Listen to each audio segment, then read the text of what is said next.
মেহেদী চৌধুরীর কথা না বললে নয়। আমার একটা মঞ্চে তিনি এতটাই রাব ব্যবহার করেছিল, দুঃখের কথা কি আর বলবো, আগামী দিন বাঁচব কিনা বলে জানি না।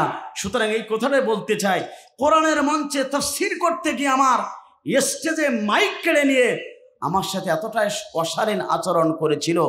আমি সেদিন আল্লাহর কাছে বিচার দিলাম, আল্লাহ এই মানুষটা জনগণের নেতা হবে, কিন্তু আলেমদেরকে যে সহ্য করতে পারে না, সে জনগণের নেতা হতে পারে না। কথা বলুন ঠিক না বেঠিক? আর কিছু বললাম না। আল্লাহ পাক আজকের মেহমান সকলকে কোরআনের জন্য, ইসলামের জন্য কবুল করুক। চিৎকার করে বলেন আল্লাহুম্মা আমিন। আল্লাহ রাব্বুল আমিন কোরআনুল কারীমের ভিতরে সুন্দরভাবে ঘোষণা করলেন, ইন্নামাল মুমিনুনা আল্লাযীনা ইযা যুকিরাল্লাহু ওয়াজিলাত কুলুবুহুম ওয়া ইযা তুলিয়াত আলাইহিম আয়াতুহু যাদাতুহুম ঈমানাও ওয়া আলা রাব্বিহিম ইয়াতাওয়াক্কালুন। আল্লাহ রাব্বুল আলামিন বলেন, মুমিন ব্যক্তি দ্বারা মুমিন ব্যক্তির সম্মুখে যখন কোরআনের কথা বলা হয়, মুমিন ব্যক্তির সম্মুখে যখন রাসূলের হাদিস থেকে আলোচনা শুরু হয়, মুমিন ব্যক্তিরা যখন কোরআনের তাফসীর শুনে, এক নম্বর মুমিন ব্যক্তির জীবনে উপকার হলো যতটুকু ঈমান নিয়ে তারা কোরআনের ময়দানে আসলে কোরআন শোনার জন্য বসে গেল। আল্লাহ রাব্বুল আলামিন বলেন, এই কোরআন শোনার কারণে আস্তে আস্তে করে তাদের ঈমানটা বৃদ্ধি পেয়ে যায়। একবার জোরে জোরে বলুন আল্লাহু আকবার। মুমিন ব্যক্তির সম্মুখে কোরআনের কথা বলা হলে মুমিন ব্যক্তির জীবনের এক নম্বর উপকার হলো আস্তে আস্তে করে তাদের ঈমানটা বেড়ে যায়। কিন্তু আফসোস লাগে, দুঃখ লাগে, ৯৫% মুসলমানের দেশে মুসলমান অসংখ্য সন্তান আছে, তাদের সম্মুখে কোরআনের হক কথা বললে, কোরআনের সত্য তাফসীর করলে তাদের ঈমান বাড়ে না। আবু জেহেলের বাচ্চার মতন করে তাদের সবচেয়ে শয়তানি বাড়ে। আছে না নাই? বিশ্বনবীর জবান থেকে কোরআনের তাফসীর শুনেছিলেন, বিশ্বনবীর জবান থেকে কোরআন তেলাওয়াত শুনেছিলেন। আবু জেহেল, উতবা, সাইবাদের তাদের ঈমান বাড়ে নাই, তাদের শয়তানি বদমাশি বেড়ে গেল।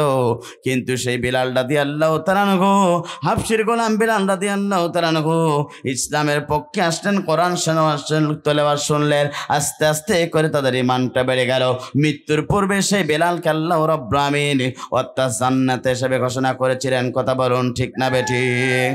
আমার বন্ধুরা, এই জন্যে মুমিন ব্যক্তি যারা হবে, এই মুমিন ব্যক্তির জীবনে সবচেয়ে বড় উপকার হলো কোরআন তেলাওয়াত শুনলে, কোরআনের তাফসীর হলে তাদের ঈমানটা তাদের সবচেয়ে বেড়ে যায়।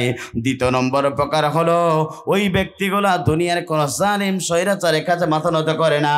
ঈমানদারেরা কেবলমাত্র শুধুমাত্র একমাত্র আল্লাহর প্রতি তারা ভরসা করে। কথা বলুন ঠিক না বেঠিক? সুতরাং মুমিন যারা হবে, আল্লাহ রাব্বুল আমিন কোরআনের তাফসীর শুনলে তারা খুশি হয়ে যাবে। আমার বন্ধুরা, তাহলে লক্ষ্য করুন, এই কোরআনটা আপনাকে জাহান্নাম থেকে মুক্তি দিতে পারে। এই কোরআনটা দুনিয়া এবং আখিরাতের ক্ষতি থেকে আপনাকে বাঁচানোর জন্য বাঁচাতে পারে। কিন্তু আপনি যদি এই কোরআন থেকে বিমুখ হয়ে যায়, কোরআন থেকে দূরে সরে যায়, কোরআন আপনার ভালো লাগে না, কোরআন মোতাবেক জীবন আপনি করতে চান না, কোরআন যা বলেছে আপনি সেটা মানতে চান না, এই কোরআনের পক্ষে না থাকার কারণে মৃত্যুর পরে আপনাকে ওই জাহান্নামে যাওয়া লাগতে পারে। কথা বলুন ঠিক না বেঠিক? এই জন্য আমার বন্ধুরা লক্ষ্য করুন, সংক্ষিপ্ত আলোচনা করার জন্য ছোট্ট একটি পয়েন্ট আপনাদের সম্মুখে আলোচনা করতে চাই। আমরা যারা এখানে এসেছি কেউ জান্নাতে ছাড়া জাহান্নামে যেতে চাই না। কথা বলুন ঠিক না বেঠিক? একজন ব্যক্তির কাছে জিজ্ঞাসা করা হয়, মৃত্যুর পরে আপনি কোথায় যাবেন? ওই ব্যক্তিরা দীপ্ত কণ্ঠে বলবে, আমি নামাজ না পড়লে কি হবে, আমার ঈমান ঠিক আছে। মৃত্যুর পরে সে জাহান্নাম থেকে বেঁচে জান্নাত প্রত্যাশী, জান্নাতে যায়। কিন্তু আল্লাহ পাক বলেন, শোনো শোনো বান্দা, যারা এই পৃথিবীতে জাহান্নাম থেকে মুক্তি পেতে গেলে অবশ্যই অবশ্যই আল্লাহর কোরআনের পক্ষে থাকতে হবে।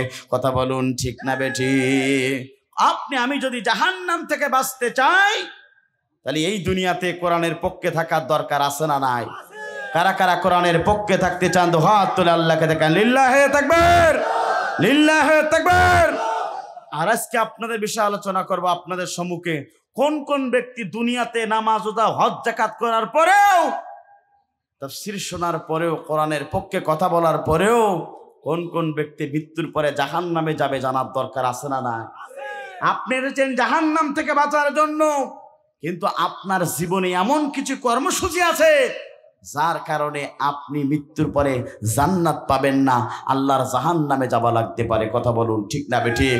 কিন্তু সেই মহান রব বলেছেন, বান্দা শুনে রাখো, এই জন্যে মৃত্যুর পরে কোন কোন ব্যক্তিগুলা জাহান্নামে যাবে তার 1 নম্বর পয়েন্ট হলো, যারা এই দুনিয়াতে আল্লাহর কোরআনের ময়দানগুলোকে যারা নষ্ট করতে চায়, যারা এই দুনিয়াতে আল্লাহর কোরআনের মঞ্চগুলোকে যারা বন্ধ করতে চায়, 1 নম্বর পয়েন্ট হলো এই ব্যক্তিগুলা মৃত্যুর পরে জাহান্নামে যাবে, আল্লাহর জান্নাত পাবে না। কথা বলুন ঠিক না বেঠিক? এটা আমার কথা না, মহাগ্রন্থ আল কোরআনুল কারীমে কথা আল্লাহ পাক বলেন, ওয়াকালাল্লাযীনা কাফারু লা তাসমাউ লিহাদাল কুরআন ওয়ালগাউ ফীহি লাআল্লাকুম তাগলিবুন। আল্লাহ পাক বলেন, যারা এই দুনিয়াতে কোরআনের মঞ্চগুলোকে যারা বন্ধ করতে চায়, কোরআনের সম্পরিচিত পথকে যারা বন্ধ করতে চায়, যারা এই দুনিয়াতে আল্লাহর কোরআনের অর্থাৎ যত সমাজ ব্যবস্থা আছে এই সমাজ ব্যবস্থাকে যারা নষ্ট করতে চায়, অর্থাৎ যে কোনোভাবে আল্লাহর জমিনে আল্লাহর কোরআনের পক্ষে থাকা লোকগুলোকে যারা প্রতিবন্ধকতা সৃষ্টি করতে চায়, আর জীবনে যত কর্মসূচি এর পক্ষে নয় বিপক্ষে থাকবে, ওই ব্যক্তিগুলা মৃত্যুর পরে জাহান্নামে যাবে, আল্লাহর জান্নাত পাবে না। কথা বলুন ঠিক না বেঠিক? সমাজে আছে না নাই? জোরে বলুন আছে না নাই? এই জন্য 1 নম্বর পয়েন্ট, যারা কোরআনের ময়দানগুলোকে বন্ধ করতে চায়, 1 নম্বর নামাজ রোজা হজ যাকাত করার পরেও তারা জাহান্নামে যাবে, আল্লাহর জান্নাত প্রত্যাশা হওয়ার পরেও তারা জান্নাত পাবে না। 2 নম্বর পয়েন্ট হলো, যারা এই দুনিয়াতে নিরপরাধ মানুষগুলোকে জুলুম নির্যাতন করবে, মৃত্যুর পরে তারা জাহান্নামে যাবে, আল্লাহর জান্নাত পাবে না।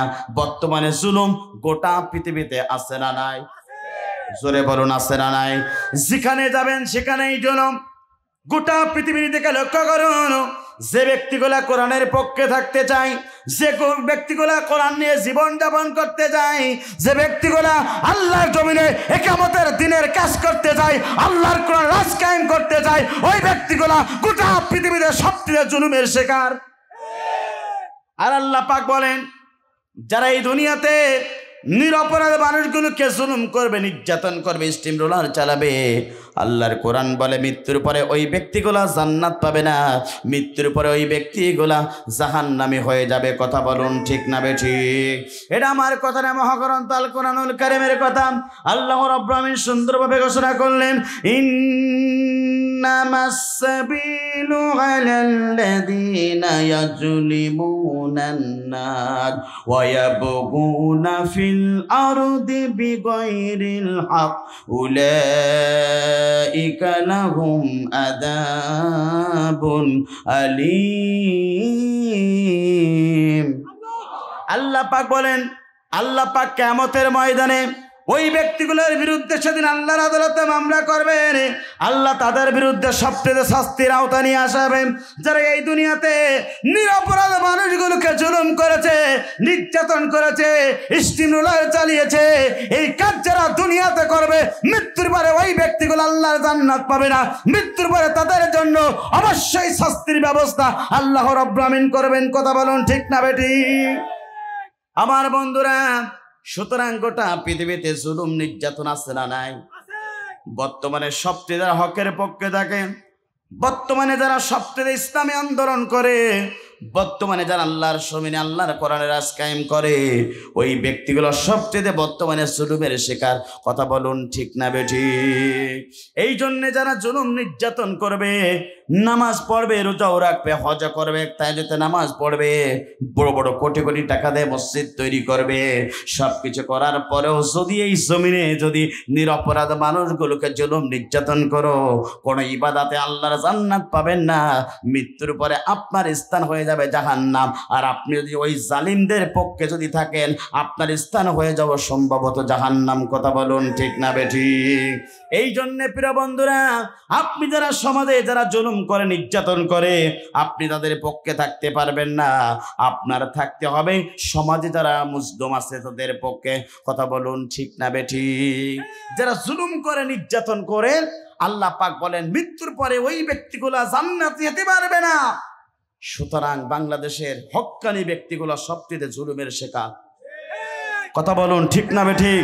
বাংলাদেশের সবটিতে যারা ইসলামী আন্দোলনের পক্ষে থাকে, আল্লাহর জমিনে কিয়ামতের দিনের কাজ করে, যারা এই সমাজে আল্লাহকে রব রাসূলকে নেতা জীবন ব্যবস্থা যারা আল্লাহর কোরআন মানতে চায়, ওই ব্যক্তিগুলো সবদিনে জুলুমের শিকার। আর ভবিষ্যতে যারা এদেরকে জুলুম নির্যাতন করবে, মৃত্যুর পরে জান্নাত পাবে না, জাহান্নাম ছাড়া। এই জন্য প্রিয় উপস্থিতি, আপনাকে বিশ্বাস করতে হবে আপনি মাজলুমের পক্ষে থাকার দরকার আছে না নাই? জোরে বলুন আছে না নাই? যারা জুলুম করে ভবিষ্যতে তাদের পরিণতি কেমন হতে পারে? আল্লাহ নবীর কাছে একজন সাহাবী আসলেন, হযরত আনাস রাদিয়াল্লাহু তাআলা বর্ণিত হাদিসটি বলেন, রাসূলের কাছে একজন সাহাবী আসলেন, রাসূলকে জিজ্ঞাসা করেন, ইয়া রাসূলুল্লাহ, হাবিবাল্লাহ, আমরা কোন কোন ব্যক্তিকে সাহায্য করব? আপনার জবান থেকে একটিবারের জন্য জানতে চাই। সঙ্গে সঙ্গে বিশ্বনবী সাহাবায়ে কেরামদেরকে লক্ষ্য করে বলল, ও আমার সাহাবায়ে কেরামরা, তোমরা শুনে রাখো, সমাজে যারা মাজলুম ব্যক্তি আছে অবশ্যই তোমরা তাদের পাশে সাহায্যের মতন দাঁড়িয়ে যাবে। একবার জোরে জোরে বলুন আল্লাহু আকবার। আল্লাহ রাসূলের সাহাবাগণ এই কথাটা শোনার সঙ্গে সঙ্গে খুশি হয়ে গেলেন। বিশ্বনবীর জবান থেকে যখন এই কথাটা শুনলো, অর্থাৎ সাহাবায়ে কেরামরা তারা সিদ্ধান্ত গ্রহণ করলো, সমাজে যারা মাজলুম ব্যক্তি আছে, মাজলুম ব্যক্তির পাশে আমরা অবশ্যই দাঁড়িয়ে যাব। বিশ্বনবীর প্রিয় সাহাবায়ে কেরামরা কিছুক্ষণ যাবার পরে বিশ্বনবী সাহাবায়ে কেরামদেরকে লক্ষ্য করে আমরা বললেন, ও আমার সাহাবায়ে কেরামরা, তোমাদেরকে আরেকটা কথা আমি জানাতে চাই। সঙ্গে সঙ্গে সাহাবায়ে কেরামরা বললেন, ইয়া রাসূলুল্লাহ, হাবিবাল্লাহ, আপনার জবান থেকে সেই কথাটা পর্যন্ত শুনতে চাই। বিশ্বনবীর জবান থেকে সাহাবায়ে কেরামরা যখন এই কথা শুনতে চাইলেন, আল্লাহ রাসূল বলেন, সমাজে যারা জুলুম করে, যারা জালিমের ভূমিকা পালন করে, তোমরা তাদেরকেও পর্যন্ত সাহায্য করবে। একবার জোরে জোরে বলুন আল্লাহু আকবার। আল্লাহ রাসূলের প্রিয় সাহাবীগণ এই কথাটা শোনার সঙ্গে সঙ্গে আশ্চর্য বোধ করলেন। সাহাবীগণ জিজ্ঞাসা করলেন, রাসূলুল্লাহ, হাবিবাল্লাহ, আপনি তো বলেছেন সমাজে যারা মাজলুম ব্যক্তি আছে তাদেরকে তোমরা সাহায্য করবে, আমরা করব, কিন্তু বলেন রাসূলুল্লাহ দ্বিতীয় পর্যায়ে একটি কথা বললেন, সমাজে যারা জুলুম করে তাদের পর্যন্ত সাহায্য করতে হবে। ইয়া রাসূলুল্লাহ, হাবিবাল্লাহ, কিভাবে মাজলুম ব্যক্তির অর্থাৎ জুলুম যারা করে এই জুলুমকারীদেরকে পাশে আমরা কিভাবে সাহায্য করব আপনার জবান থেকে জানতে চাই। সঙ্গে সঙ্গে বিষ্ণু বললেন, ও আমার সাহাবায়ে কেরামরা, তোমরা শুনে দেখো, জালিমকারীরা যখন সমাজে জুলুম করবে সঙ্গে সঙ্গে তোমরা তাদের বিপক্ষে দাঁড়িয়ে প্রতিবাদ করবে, তাহলেই তাদের সাহায্য করা হবে। কথা বলুন ঠিক না বেঠিক? সমাজে যখন মাজলুম ব্যক্তি পাশে যখন আমরা দাঁড়িয়ে যাব, এই সমাজে যারা জুলুম করতে চায় তাদের বিপক্ষে দাঁড়িয়ে যাব। রাসূলের হাদিস থেকে সিদ্ধান্ত গ্রহণ করতে হবে, ভবিষ্যতে যদি ইসলামের বিপক্ষে যদি কেউ কথা বলে, ইসলামী আন্দোলনের বিপক্ষে কর্মীদের বিরুদ্ধে এই কথা বলে, মুসলমান একত্রিত হয়ে তাদের বিপক্ষে দাঁড়িয়ে যেতে হবে। কথা বলুন ঠিক না বেঠিক? আমার বন্ধুরা, শুধু এখানে শেষ নয়, যারা এই সমাজে জুলুম করে ভবিষ্যতে তাদের অবস্থা কেমন হতে পারে একটু লক্ষ্য করুন। যারা সমাজে জুলুম করে কেউ যদি 1 বিঘা জমি যদি অন্যায়ভাবে ভক্ষণ করে, আল্লাহ নবী বলেছেন, যারা এই জমিনে 1 বিঘা জমি অন্যায়ভাবে ভক্ষণ করবে, আদালতে আখিরাতে 7 তবক জমিন তার গলার ভিতরে দিয়ে কিয়ামতের ময়দানে ওঠানো হবে। সবাই তখন জিজ্ঞাসা করবেন, এদের অবস্থা কেন? তখন সকলে মনে করবে তারা দুনিয়াতে জুলুম করেছিল, জুলুম করে এতটুক জমি তারা ভক্ষণ করেছিল, যার কারণে জোরপূর্বে এতটুক জমি তারা নিয়েছিল, যার কারণে আজকে 7 তবক জমিন তাদের গলার ভিতরে লটকায় ওঠানো হলো। এই জন্য প্রিয় উপস্থিতি একটু লক্ষ্য করুন, বর্তমানে যারা জুলুমের করে যারা একটা কেস দেবে, আল্লাহর আদালতে তাদের জন্য 7টা কেস রেডি আছে। কথা বলুন ঠিক না বেঠিক? এই জন্য আপনাকে দুনিয়াতে আপনার কোরআনের পক্ষে থাকতে হবে, ইসলামের পক্ষে থাকতে হবে। কোরআনকে বিজয় লাভ করার জন্য আল্লাহর কোরআনের ময়দানে আপনাকে ডেকে থাকতে হবে। আমার বন্ধুরা লক্ষ্য করুন, আর যারা এই জমিনে যারা জুলুম করে, নির্যাতন করে, ভবিষ্যতে তাদের অন্ধকার, ভবিষ্যতে তাদের পথ অন্ধকার, তাদেরকে আল্লাহ পাক বিচার করবে। কথা বলুন ঠিক না বেঠিক? বিচার কেমন হতে পারে তার বাস্তব প্রমাণ বাংলাদেশের জনগণ এখন বুঝতে পারছে। কথা বলুন ঠিক না বেঠিক? মানুষের প্রতি জুলুম করলে অবস্থা কেমন হতে পারে? নিজের দেহের গোশতগুলো 80 টুকরা পর্যন্ত হতে পারে। কথা বলুন ঠিক না বেঠিক? প্রিয় বন্ধুরা, অবাক স্বাধীনতার 50 বছর পরে মানুষ এটাই দেখলো, যারা ইসলামী ছাত্র শিবিরকে তারা পছন্দ করতে চায় না, যারা তাদের মদত দিয়ে সবচেয়ে ইসলামী আন্দোলনের কর্মীদেরকে মারতে চায়, তাদের দেওয়া পর্যন্ত 80 টুকরা নয়, ভবিষ্যতে 160 টুকরা হতে পারে। কথা বলুন ঠিক না বেঠিক? এর উপস্থিতিটাই প্রমাণ করে মানুষের প্রতি জুলুম করলে দুনিয়াতে বিচার করবেন তিনি কে? ইন্না বাশশা রাব্বিকা লাশাদীদ। আল্লাহ পাক যেদিন ধরবে দুনিয়ার কেউ রেহাই দিতে পারবে না। কথা বলুন ঠিক না বেঠিক?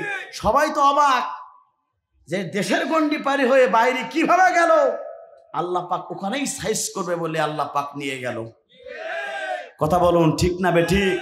উপস্থিতি মহিউদ্দিন সোহান ইন্টারমিডিয়েট একটা ছাত্র, যিনি ইসলামের পক্ষে, কোরআনের পক্ষে, ইসলামী আন্দোলনের পক্ষে কর্মী হওয়ার কারণে নির্মমভাবে সেদিনকে তাকে দুনিয়ার মাঝ থেকে তার মদত দিয়ে তাকে হত্যা করা হয়েছিল। কথা বলুন ঠিক না বেঠিক?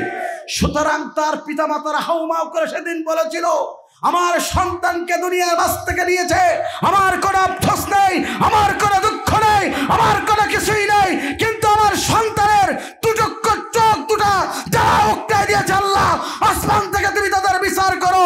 আল্লাহ পাক সেদিন দোয়া কবুল করেছিল, যার কারণে একজন মায়ের দোয়া আরশে আজিমে পর্যন্ত পৌঁছে কবুল হয়ে গেছিল, যার কারণে তার অবস্থা আল্লাহ পাক কেমন করে দিয়েছে।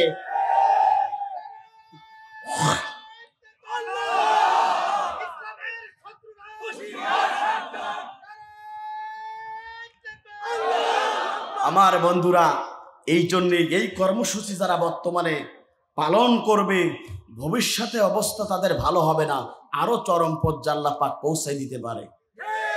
কথা বলুন ঠিক না বেঠিক? আমার বন্ধুরা, তাহলে লক্ষ্য করুন, যারা বর্তমানে জুলুম করবেন, নির্যাতন করবেন, বর্তমানে যারা সবচেয়ে জালিমের সমাজ গড়ার জন্য যারা চেষ্টা করবে, ভবিষ্যতে তাদের পরিণতি কি হতে পারে, এই ঘটনা বলে আলোচনা শেষ করতে চাই। আমার বন্ধুরা একটু লক্ষ্য করুন, একটা সমাজে একটা যুবক ছিল। এই যুবকটা প্রতিদিন আসরের নামাজ বাদ প্রত্যেকটা সমাজের ভিতরে একটা বাজারে বসে সমস্ত ব্যক্তিগুলোকে লক্ষ্য করে বলে, তোমরা জুলুম করো না, তোমরা জুলুম করো না, তোমরা জুলুম করো না। এই প্রতিশ্রুতি, এই কথাগুলো, এই বক্তব্যগুলো প্রতিদিন ওই যুবক আসর থেকে মাগরিব পর্যন্ত বয়ান করে।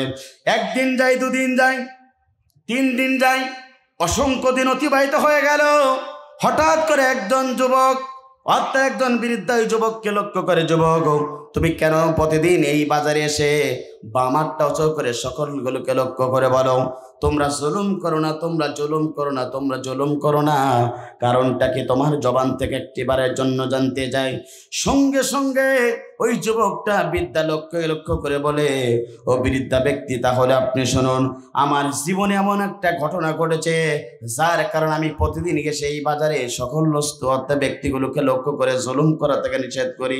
কারণটা হলো, আমি ছিলাম জালিম স্বৈরাচারের অনুসারী, আমি ছিলাম জালিম স্বৈরাচারের সবচেয়ে সাহায্যকারী। আমার জীবনে এমন একটা ঘটনা, সে ঘটনাটা হলো, আমি একদিন হঠাৎ করে আমার বাড়ির পাশ দিয়ে একটা নদী বহমান ছিল, ওই নদীর সম্মুখে আমি চলে গেলাম। নদীটির পাশে যখন আমি চলে গেলাম, হঠাৎ করে দেখতে পারলাম দূরে একজন জেলে, সে দাঁড়িয়ে দাঁড়িয়ে নদীতে মাছ মারার জন্য জাল ফেলিয়ে দেয়।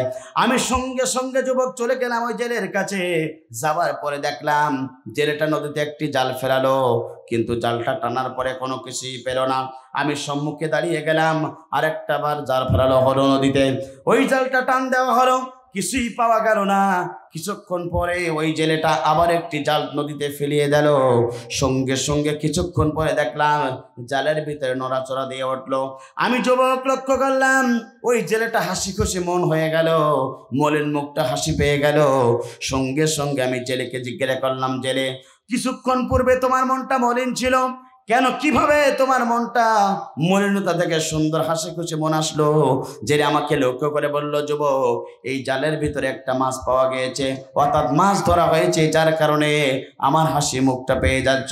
সঙ্গে সঙ্গে আমার সম্মুখে ওই জেলেটা আস্তে আস্তে করে জাল টান দেয়। আস্তে আস্তে দিতে দিতে হঠাৎ করে ওই জালের ভিতরে একটা মাছ পেয়ে গেল। মাছটা সহজে নদী থেকে উপরে ওঠানো হলো। সঙ্গে সঙ্গে আমি দেখলাম যুবক ওই নদীর ওই যে জেলের জালের ভিতরে একটা বোয়াল মাছ পাওয়া গেল। একবার জোরে জোরে বলুন আল্লাহু আকবার। বোয়াল মাছটা যখন জালের ভিতরে, ওই জেলে খুশি হয়ে গেল। আমি যুবক লোকটাকে সামলাতে পারলাম না। আমি যুবক ওই জেলেকে লক্ষ্য করে বললাম, জেলে এই মাছটা আমাকে দিয়ে দিতে হবে। মাছটা নিয়ে আমি বাড়ির দিকে প্রত্যাবর্তন করতে চাই। সঙ্গে সঙ্গে জেলে আমাকে নসিহত করলো, ও যুবক, না না না, এই মাছটা তোমাকে দেওয়া যাবে না। আমার বাড়িতে 3 দিন পর্যন্ত উনুনে কোনো আগুন জ্বলে না।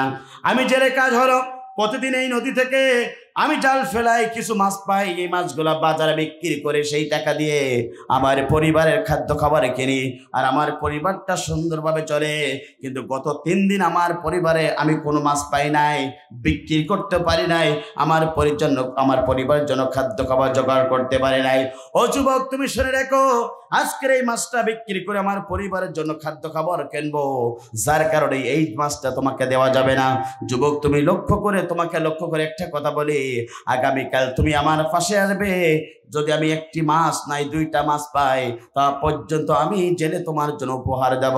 একবার জোরে জোরে বলুন আল্লাহু আকবার। জেলে যখন এই ওসিয়াত আমাকে এই উপদেশ দিল, এই কথা বলল, আমি যুবক লোভ সামলাতে পারলাম না। ওই জেলের সমস্ত কথাগুলোকে আমি কর্ণপাত না করে আমি জোরপূর্বক জেলের কাছ থেকে ওই বোয়াল মাছটা ছিনিয়ে নিলাম। আমি জুলুম করে তার কাছে মাছটা ছিনিয়ে নিয়ে বাড়ির দিকে প্রত্যাবর্তন করলাম। যখন দেখলাম ওই জেলেটা দুহাত তলে বিড়বিড় করে আল্লাহর কাছে কি বলল, আমি জেলে বুঝতে পারলাম না।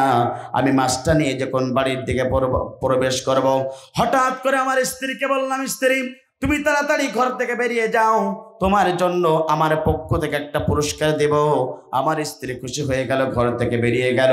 আমার স্ত্রী আমার হাতে একটা মাছ দেখে খুশি হলো। এই মাছটা ছিল বোয়াল মাছ। এই মাছটা যখন আমার স্ত্রীর কাছে দেব, হঠাৎ করে ওই বোয়াল মাছের মাথার গালের ভিতরে আমার সাদা আঙ্গুলটা ঢুকে গেল। একটা চাপ দিল, আমার আঙ্গুলটা ছিদ্র হয়ে গেল।